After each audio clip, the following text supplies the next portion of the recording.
Hello, race fans. Welcome to Short Track Guys podcast, brought to you by ShortTrackExclusives.com. I am your host, Thomas Faddis, along two other short track guys and good friends of mine, Jim Pokrant, driver of the 07 Can'tQuitFishing.com sportsman, here locally at Five Flag Speedway, and Ted Baber Video Productions, here also locally at Five Flag Speedway in Pensacola, Florida. What's up, guys? Good evening. Yeah, good evening, and we've got a really exciting race cap to come up off this last Friday night at the Surf 100, your sportsman race, and then off ventured.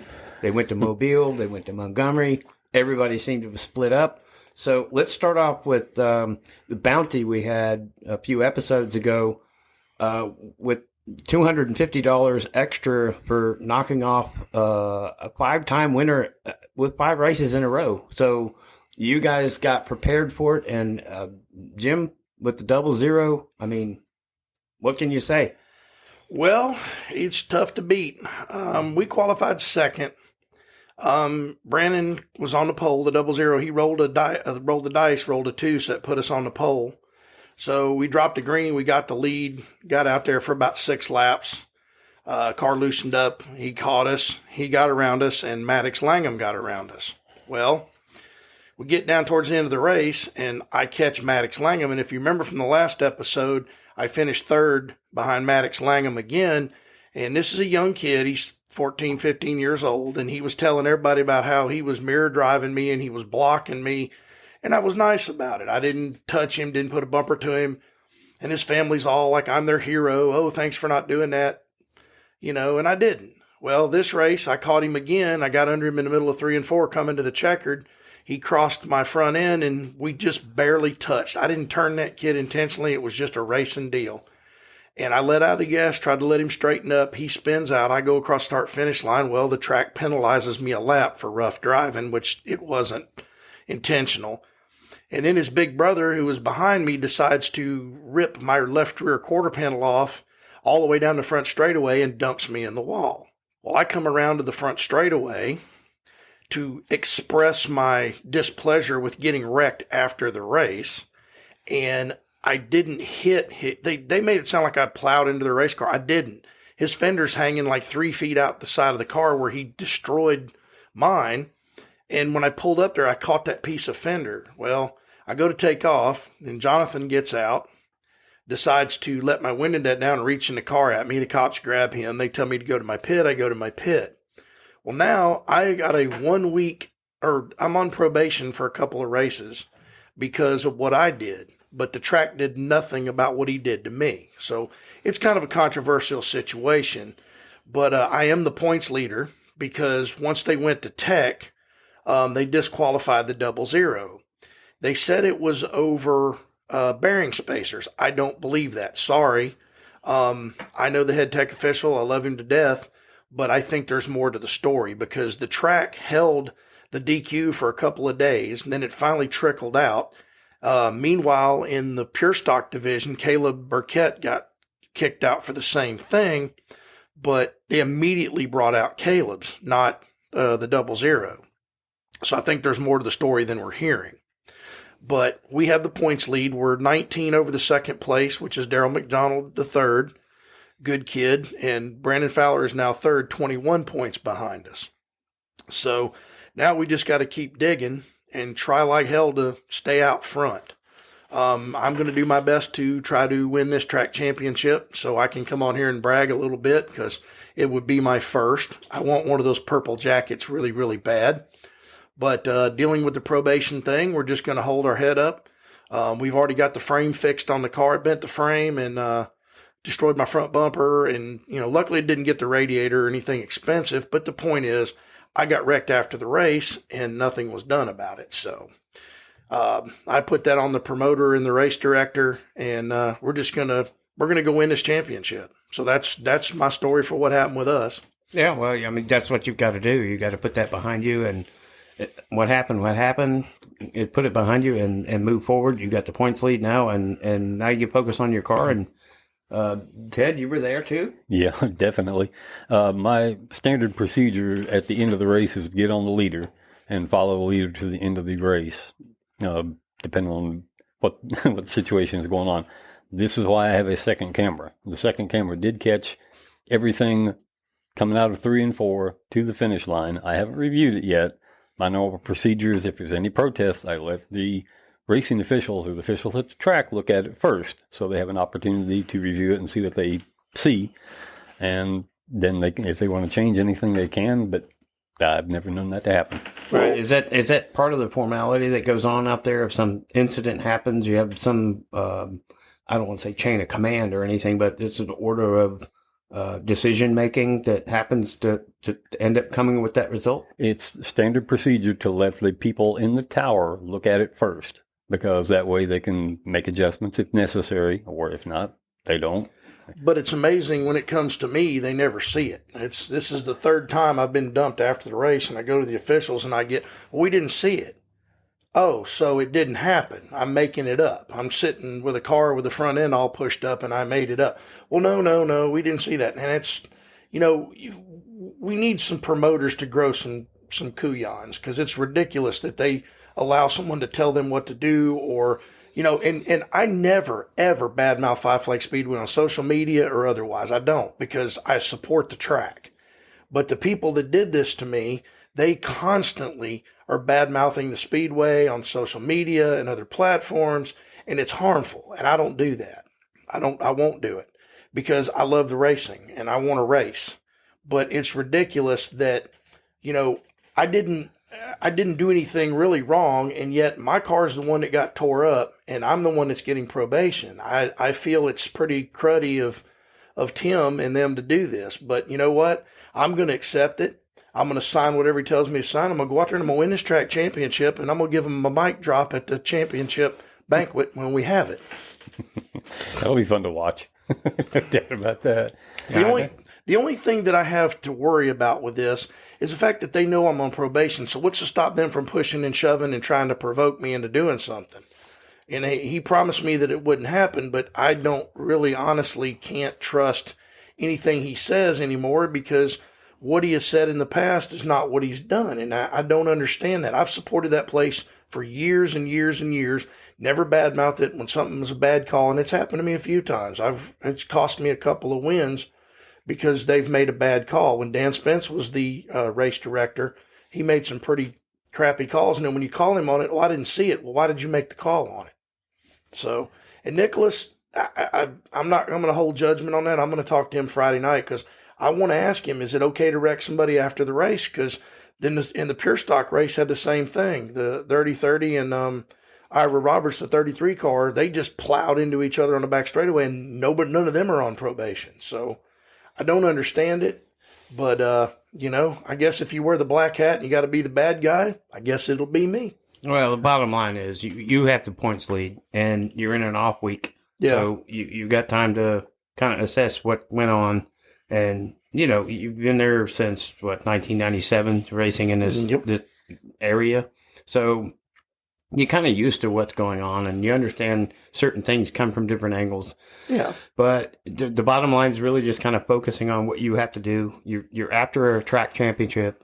Bygones be bygones, and just put it behind you. You off week, go in and try to get that car ready back, and go in next Friday night and take care of business. Well, that's the game plan, and that's what I plan to do. But like I said, I have taken, I how do I put this without sounding bad? But I only take so much crap from somebody, and then they're going to get their comeuppance, and that's the way I look at it. But my team and I are focused on fixing the car. We've already got the frame straight. The hood's back on it. The core support's fixed. The radiator's back in it. I'm going to go drive it up and down the road tomorrow afternoon to make sure the transmission and all's good, because it had a weird vibration when I put it on the trailer. When I unloaded it, it was gone. So I hope and pray I didn't break anything in the motor or the transmission, because that's a hard to find Muncie 4-speed in that car. By the way, anybody out there that's got a Muncie 4-speed for sale, please get with me, because we need a spare. But give them the email address so they can get in touch with you. Yeah, it's lowercase jbp07@hotmail.com. Drop me a line. Any fans out there want to interact with me, do that, or get on Facebook and look me up, and we can talk. I'm all about. It's funny because I've had a lot of fans contact me after this and said, man, that wasn't right. And this isn't right and whatever. And I'm like, it is. But like I said, I'm not going to badmouth the Speedway because I've raced there for years and I want to give them the benefit of the doubt. No, you're not liable to change opinions or results regardless No, of what it's not you do. going to because, I hate to say this, but, we need a race director, and Ted here puts the camera out there, and he's offered to put a monitor in the tower where they can have an instant replay of things before they made a call, because I've gotten another call against a guy named Randy Thompson one time. I drove up beside him, and in the video, you can clearly see his white gloved hands make a left turn across my nose. He wrecked himself. We're coming to the checkered. It should be Katie bar the door. When you come off turn 4, whatever happens, happens. And, they want excitement. They want people in the grandstands. Well, you've got to make excitement. You got to have that. I guarantee you, me going up on the front straightaway and clanking his fender is going to bring people into the grandstands. They should be paying me money and not. They should give me a bigger cut of the purse. Right. Appearance money. I'm trying to get things exciting. And if it comes down to me having to wear a black cowboy hat to the races because black hats don't get dirty, I'll be the bad guy. I'll do what I got to do to keep that track open. I love the place, but it's hard when you keep getting the poop end of the stick, and the people that really badmouth the racetrack and really don't support it are the ones that get the good end of the stick. But yeah, well, it seems like there was a lot of activity this weekend. Oh God, yeah. We had not only the Surf 100 and then the Sportsman Division race that we're discussing, and then the Gulf Coast Racing Series in Mobile, and the Southern Super Series went to Montgomery. Yeah, the Rumble by the River, so 125. We had just in this area, we had a lot of activity. Yep. But it seems like Five Flag Speedway on Friday night had like the most entertainment. I'm gonna tell you that late model race was a good one. I'm gonna tell you something. Chandler Smith, who's an up and coming NASCAR driver right now, he driving Donnie Wilson's number 26. He had him covered. You couldn't touch him. No. And then his teammate was running second. So Chandler run hot, didn't he, Ted? He did. I talked with his crew chief after the race was over, and he told me they'd had overheating problems with that engine for a while. And I could hear the engine turning sour about 10 laps before it finally just quit on him. Mm-hmm. And I was like, oh, boy, this is not a good thing. No. And he said that the blew head gasket was what eventually got the car out of shape for him. And I've had a motor like that was just lazy, and I kept sticking gear to it. And before we had the rev chip, and it finally blew up. I put like a 538 gear in the car just to wake it up, and it did. I was running second in a big race and come off a 2, and it just made this big vibration and a kaboom, and parts scattering all in floorboard, hearing stuff hitting the floorboard. It was rough. Self-destructing. That's what they say, that they always run just the best they possibly can just before they blow up. I had a super stock like that. I was out running Jesse Reed and all them one night in a heat race, opening night at Five Flags. And I spun out on my own. I got loose off the corner and I spun out, but I was out running them. I couldn't believe how well it was running. Well, I went out in the feature and it blew up and into the wall backwards I went with a grenaded motor. I saw that happen to Mike Moore one night. His car was just screaming and going down the front stretch, went poof, and he was done. But back to the late model race, Sammy Smith took over from there, another Donnie Wilson motorsports car, and dominated the race. But when they got to Tech, his throttle shaft was too small, which that's an advantage. It may be only a tenth of a horsepower or half a horsepower, but it's a lot. Yeah. And Donnie Wilson, being the man that he is, great guy. Loved to watch him drive too. He said he's going to run some races this year. We talked to him, and he said that was his fault. He took responsibility. He said, "Guys, I'm sorry. We had a dominant car." Handed the win to Stephen Nassy. Yeah. So old Nasty Nassy ended up with the money. And it was classy Nasty Friday night. He was very good. Yeah. He's gotten a lot better. Like I said, a few years ago, I wouldn't give you 2 cents for him. Now, I think he's doing pretty good. I think he's finally realizing that if he's going to stay in this sport, he's got to be more fan friendly and just be, because he wasn't at first. He was an arrogant jerk, and he's kind of coming around, and that's good. Yeah, it is good for racing. It just, whether you're good or bad, it's one of the top spots in a lot of the upper echelons of racing. When you get out and you win, they don't make a noise one way or the other. At least you're doing something. So yeah, that's true. I get my hats off to Stephen, Hunter Robbins, Jeremy Dawes, all the way from California, Matt Craig, and Kyle Plott. it came in the top 5 in the Surf 100 on Friday night. So that's a pretty good stellar top 5 finish. I got to give a call to Hunter Robbins because he started 21st and finished second, and he was still coming. Yeah, can you imagine what would have happened if he'd have started in the top 5? I believe he would have been a dominant car because, man, he was slicing through them, son. Yeah, that was impressive to watch. It was. Yeah. And he and his wife running at the same team? Yes, and his wife, Johanna Long, former Snowball Derby winner and track champion at Five Flags, started and ran that race. So that was pretty cool. Yeah. And shout out to seeing Bubba Pollard back on the asphalt. We hadn't seen him in a while, but he qualified, I think, in the top 10 and then had an issue and had to drop out. But it was good to see him back. The only Bubba in racing, by the way. Yeah, it's always good to see Bubba Pollard's name in the list and the lineup, regardless if he's, in a go-kart track or he's in a big national race in Canada or Washington. It doesn't matter.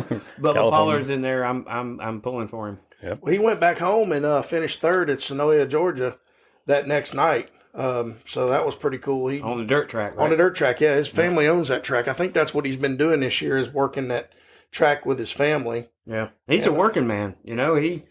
People think, just get in there and win all these races and, take that $20,000, $30,000 check back to the bank. This cat works. He's I don't know, 8 to 5, 9 to 6 or whatever it is, or maybe it's 12 hours a day. I don't know, but I know he's a working guy. Yeah. Well, what's really cool is Sonoya, Georgia. Clint Smith, they call him Cat Daddy. He's not racing as much as he used to, but he was a big name on the World of Outlaws late model tour. What's that guy's name? Oh shoot, he's on all the NASCAR broadcasts. He's a guy with a beard and the glasses. Rutledge. Yeah. Rutledge Wood is from Sonoya, Georgia. Oh, right. A lot of people don't know that, but he's actually, because he won a fan. They had a show called Super Fan or something like that, NASCAR Fan or whatever, and he ended up winning it, and that's where he got his fame. Right. But he's from Sonoya, Georgia. A lot of people don't know that. I thought that was a pretty neat little fact there. Because Clint Smith was my favorite dirt late model driver. So both my favorite late model drivers are from Sonoya, Georgia. I thought that was pretty cool. Yeah. Well, we talked about last episode, and I think the title was A Stellar Field. Mm-hmm. And we had Kyle Plott and John DeAngelis Jr., who came down from Hubertus, Wisconsin, has been down here for, I don't know, probably the last 4, 5, 6 years. Started out in the Snowflake, brought the Super down. He's all with the Dennis Prunty and Alex Prunty up there in Wisconsin. They come down from the Midwest Tour. He came down. It was an amazing story because I was keeping up with his truck, and his hauler came down on Wednesday. Left early in the morning. I thought the whole crew was coming down, but apparently they didn't. They brought the car down. John, I think, actually had to work up until the last minute and caught a plane and flew down here and ran the weekend. And I thought, well, maybe in the Southern Super Series he would go to Montgomery, but instead he flew back the next morning on Sunday and went back to Dells in Wisconsin and ran the Dells race.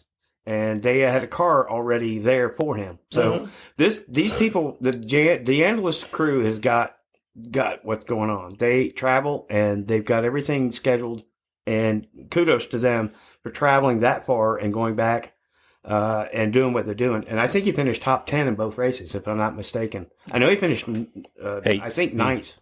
8th here. 8th and then 9th at Dells. And what a great weekend for, just a super late model driver that just travels the country and races. Well, also considering how completely messed up the schedule was because of the weather, that didn't help them either. No. Right. That rain didn't help anything. We stood around in the rain for a while. We were, when we lined up, I was pulling my fire suit up and zipping it up, and I asked Martin, I said, my crew chief, I said, what time is it? He goes, it's 11:38. I'm like, you've got to be kidding. It was a long night.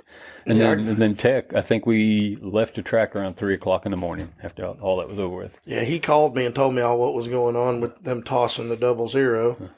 But, I tell you, that late model race was a dang good one. It was fun to watch. It was. They had 36 cars? 36. And no big wrecks. That was what was amazing. Nobody got in a big crash. They had a couple of tore up cars, but like Jesse Dutilli, I think he showed up and was running good, and I think he blew up. Mm-hmm. They're just, the field of car, the caliber of drivers and the number, there were several Snowball Derby winners in that field. Yep. There were several Snowflake winners in that field. And none of those guys were slouches. The 99, we talked about Casey Smith. He showed up qualified pretty good, Man, that car's funky looking with them big orange wheels. It's pretty cool. It's a weird paint scheme, but it's a good looking race car. He ran good, but I think he didn't have the speed to finish what he started, but he finished the race, didn't tear anything up. No. Yeah, Casey Smith's always been a big fan of mine from going back to early 2000s coming, but just listening to him and watching him race and knowing he's from, I think he's from Texas also. Awesome. Yes. Yep. And, I have to put my hat off to these guys that travel the country, like Derek Thorne and Jeremy Doss and these guys from Wisconsin that we've mentioned, the guys from Texas and then South Florida, Utility. These guys are convening here. It's a big deal. And Oh yeah. like, again, I can say again, I think Pensacola is a local central point or something that's like it's a magnet that draws drivers in. And it's not like a huge purse. It's not like a $30,000 purse to win More. a Southern Super Series Blizzard race. More for the bragging rights than It the money. is, and it's a tune-up also For the Snowball for Derby. the Snowball Derby, Yes. and that comes in December, the first Sunday in December. Right. And if you haven't been out, please trust me, buy a ticket, make your reservations, Right. and spend 4 days. And you will have a better time here at the Snowball Derby than you would any NASCAR track. Oh yeah. Absolutely. And it's so cool because a lot of guys like the big NASCAR spotters come down. You get to meet them because I listen to a podcast called Door Bumper Clear, and some of those guys come down and do the Derby too. So you get to meet those guys and some of the big drivers, and it's super cool to walk through the pits and see these future stars and some of the guys that are already established. Right. Guys from like you're talking about Jeremy Doss. That's a long haul from California to run a Blizzard race. Yes. But he wants to win the Derby. That's his main goal. He says, I'm going to come over here, and he run in the top 3, and he's looking at, okay, now what do we got to do to make this thing better for the Snowball Derby? What could we do? Because they limited him one set of practice tires because of the fact that there's a tire shortage in America right now. Race car tires. It's not so much that they're not being able to make them, but they sent them all out. So now they're having to make a stockpile. So they're only sending certain amounts of tires out right now. From my understanding of our situation, because we're going to need tires here pretty soon, and it's going to be we're going to run out. And then what are you going to do as a promoter? That's the only thing I'd hate to see is a nightmare, especially with late models. Right. Oh boy. I'm going to start grooving them. Yeah, they're too thin to do that though. That's the sad part. I mean, our tires once they start chunking out, you can take a pin and poke a hole in them. They're not very stiff. But I mean, getting back to the races, the pure stock race was a good race. Caleb Burkett won it. Ended up getting also DQ'd in Texas. All 3 races and all 3 winners got DQ'd. And they came down between I can't think of the kid's name in the Dirty 30, and then Ira Roberts in the 33. And the 30-30 got into the 33, passed him, and then Ira door slammed him on the back straightaway. There was a little more excitement. And then he get to Tech, and they sent Caleb home and gave the race to the kid in the 30 car. So that was pretty cool. And the racing was good in that class. Ever since they've gone to the Hoosiers, I think the racing's actually gotten better in the pure stocks. Yeah. Well, after the Surf 100, the Sportsman race, the pure stocks at Five Flags on Friday night, and then Saturday night in Montgomery, we have to turn our heads to the west. Yep. The Gulf Coast Racing Series in Mobile. Mobile. And my hat's off to them for putting a show on. And look, we got Gavin Graham, which we've already mentioned before, that's taken over the raid, the truck ride from Grant Thompson in the 38 truck, wins the feature. And then Grant Thompson comes in and wins the Pro Late Model race. Yep. And Dave Mater finished second at Talladega in the ARCA race just a few months ago, or 6 weeks ago. Ended up maybe not winning the race, but he did. He crossed the not finish line technically. first. And then it was B.J. Latham that ended up incorporating the win. That's 2 in a row for B.J. Latham too, by the way. And I've never really had a run in with him. He's a pretty good little driver, and he'll race you clean. I ran him down, passed him in the ARCA race, and he's the first one to shake your hand. And one Sunday, I finished second to him. They threw him out for his carburetor spacer, and he was man enough to take the trophy and hand it to me and shake my hand and tell me congratulations. But yeah, that Mater car. It's funny. There's 4 of those that he built, and there's a lot of stories behind those cars. So we'll just let that go for another time. But the racing in Mobile was pretty good. And it was good to see Grant Thompson win the Pro Late Model race. that kid is a shoe, and he's on his way up the ladder, I do believe. Yeah, coming from his first year, I guess, as a rookie, if you would call it, in the Tundra late model series, Yes. which is they're running supers, right, in the Tundra series. Yes, it's super. And he comes back and gets in. Are their teams like affiliated? Yes, it's Kurt Britt Motorsports. Oh, okay. The late model and the truck are both Kurt Britt. Kurt Britt, he just loves putting different people in his stuff and see how good they do. Right. Well, congrats to them. I think this Gavin Graham is, what is he, 12 going on 13 now? Something like that. And he's won several races now. His name's getting out there, and everybody's starting to pay attention to that.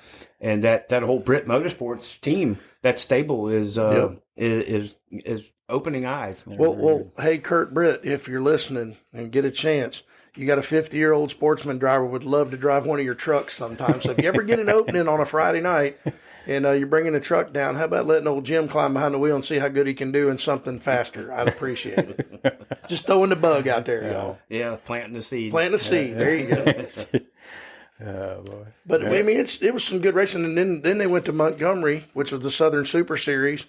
Went to Montgomery for the Rumble by the River 125, and Connor Okrezik, who's about the closest thing we have to a local driver anymore. He's from Grand Bay, Alabama. Right. Ended up passing Stephen Nassy.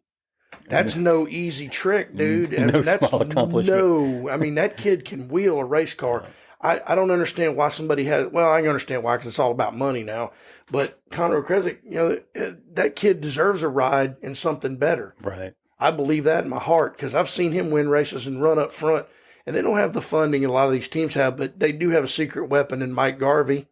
And it was good to see a Seneca car back in victory lane, because that's what he runs. So it was a Hamke Seneca battle with Nassy and him, and he ended up getting around Stephen Nassy. And like I said, man, and kudos, respect for Stephen Nassy for racing him clean. Right. It ended up being a clean race, just a good battle, and Nassy lost. Well, Nassy got one, he got one. So now, and that's funny, because Nassy said Friday night at Five Flags this track owed him too, because he'd been tossed in tech for the Derby, of course, for having titanium brake parts, and then got tossed for spinning Bubba Pollard. Dirty rat. No, but anyway, that's one of the times that I really booed him, because you don't mess with my boy Bubba, but that's just normal. But the racing in Montgomery and the racing in Pensacola, even with him, was really good. Door to door, late model racing. It was a really good show. And if you say asphalt racing is boring, well, you can plant your tulips somewhere and forget about it, because it's just as exciting. Great racing. They had a good crowd in Montgomery. Mobile right now is not allowed to have anybody in the grandstands. They're working on that. They got to fix them, because their insurance won't allow anybody up there, which kind of sucks, because I think they would probably have a pretty good crowd if they were allowed to have people in the grandstand. So hopefully, what's her name? Gilda is getting all that done. Knowles, I think, is her last name, Gilda Knowles. And she's doing a great job of that track. And if I could afford to go there and buy wheels and tires, I would, but I can't. So I'm not going over there right now. Maybe next year. I think her name's Gina.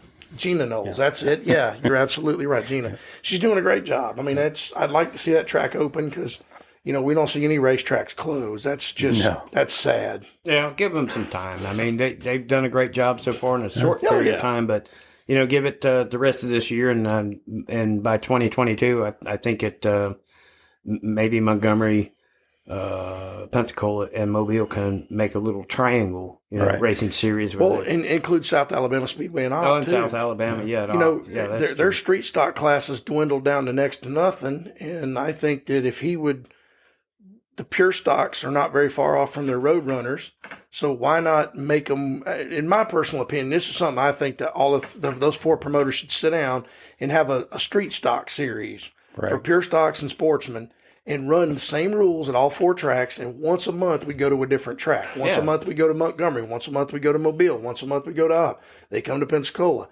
And we could race and have an overall, track champion at each track, and have an overall champion at all four tracks. Maybe run like 5 or 6 races at each track. I think that would be exciting, and I'd be willing to do that. Street Stock Series. There you go, yeah. But real street stocks, not these things that they call street stocks up there, the CRA series that are the only thing stock about them is part of the frame, and now they're not even running that. Like the Kimmel.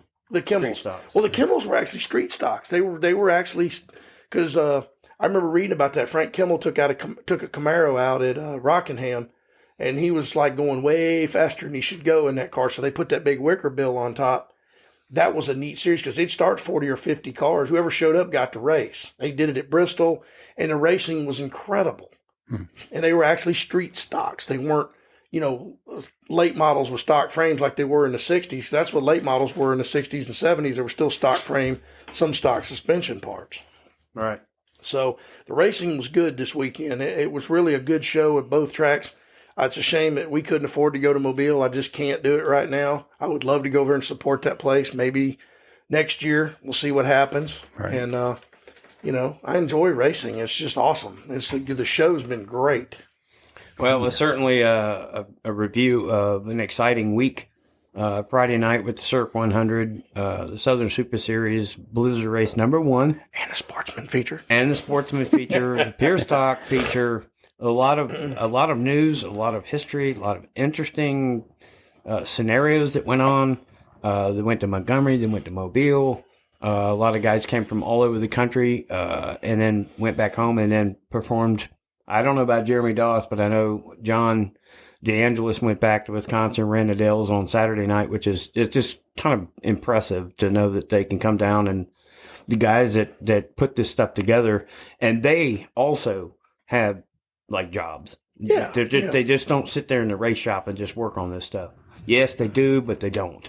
I mean, that family is a hardworking family, and their performance on the racetrack, it shows. Yeah. How well they've got it organized. And my hat's off to all of those teams that make that happen. And we appreciate it because it gives us something to talk about and something to look forward to the next time you guys come down. Oh, yeah. Which and it's the next Blizzard race is not going to be for, I guess, another month, I think, in July. It's toward the end of July is when the next one is. Yeah. So you guys keep your eyes out. 23rd. Yeah. Isn't that the doubleheader? Isn't that going to be Friday and Saturday night? I think 23rd and 24th. Yeah, they're going to run a 50 lapper on Friday night and a 50 lapper on Saturday night. So because we race sportsmen on Saturday night, we don't run the Friday night race. We run the Saturday night race. Yes. So that'll be pretty interesting. And as a fan, as a driver, I pay attention to what I do. But as a fan, to sit in the pits and watch these races and watch these guys come down and watch these late model teams work, man, that's something else that's cool. Watch these teams get out there, volunteer guys and guys that are crew, and work on these cars and make them faster. And you watch them go out and this one they'll be faster, next one they'll be slower. It's just incredible to watch. Also, that's why I tell people, come in the pits and watch everybody work. It's even more cool to do that. They're throwing everything but the kitchen sink at those cars trying to get and when you find time, don't hesitate to find some time to ask questions and learn about it. Sure. That's how I kind of got started, was nosing around, being a nobody, and I'd walk around and ask questions and watch and be an observatory type of, like, I know I'm coming out, but not red. But just ask questions and learn, and you'll understand it a little bit better. Yeah, exactly. Be smart and respectful about it. You're in the middle of qualifying. Not a good time to be asking questions. But, no, you gotta find time to do that. The best time to do that's during practice. Right. When they're not slam busy. They got the car on jack stands. You could walk over and say, "Hey, I'm just interested in this or that and the other," and bring your kids, get them in there, because the drivers love to sign autographs and talk to the kids, and because we got to get more kids involved, and not just kids racing go-karts, but kids actually being fans so they can sit in the stands. Yep. Get them out there. Well, gentlemen, it's been another eventful episode, and I appreciate you guys for being here and being my guests and my good friends. And we look forward to talking to you again next week and get prepared for the Friday coming up. Well, that's going to be interesting. It's Outlaw Stocks, Pro Trucks, Sportsman, Pure Stocks, and everybody's favorite race all year, the kids' bike races. Oh, the bike races. Yeah, boy, the bike races. All right, kids, you heard that. Get your bicycle tuned up, because the older kids ride the whole racetrack. The little kids ride the front straightaway. I remember a memory of that. I had both my grandsons out there, and I watched one of them. And he was going straight, and I looked over, and the other one's rolling down the hill, and he's looking at me. I'm like, turn. Blam. And then inside wall, he flips over the handlebars, lands on his back. So I'm trying to watch this one, run down there and grab that one. He's crying. So I pick him up, take his bicycle, and walk him across the finish line. Poor little knucklehead. But it's funny to watch those kids because they think it's a new thing. When I was a kid, I did the bicycle races, so that was pretty neat. You know, Yeah. it's something to get kids involved, and that's something that racetracks need to do is have some things for kids to do. Right. Well, that's a good thing that we have here locally at Five Flags. You know, the Bryant family, they've done a lot of activities for that, and that's a very special moment for me and for you as well, Jim, with what you just explained with the kids. And if parents are listening, get your kids involved. Go to FiveFlagsSpeedway.com and read about that when it comes out. When is that coming The up? next one's 18th of June. 18th of June. Yep. And Free. just go over the rules and make sure your kids are there. I'm telling you, they will have a blast. And it'll be a memory that you'll carry on. Got to have a helmet. Yeah, they got to have a helmet, and they get ice cream and a trophy. Right, right. Everybody's a winner. Right. Yes. All right, guys. We're going to sign off, and thank you guys for listening. Race Fans, Short Track Guys podcast, brought to you by ShortTrackExclusives.com, alongside Jim Pokrant and Ted Baber. Thank you, guys. We'll see you guys next week. We'll be here, and make sure you give us a good review on iTunes or any of the other podcast platforms. Help us out. Help us grow.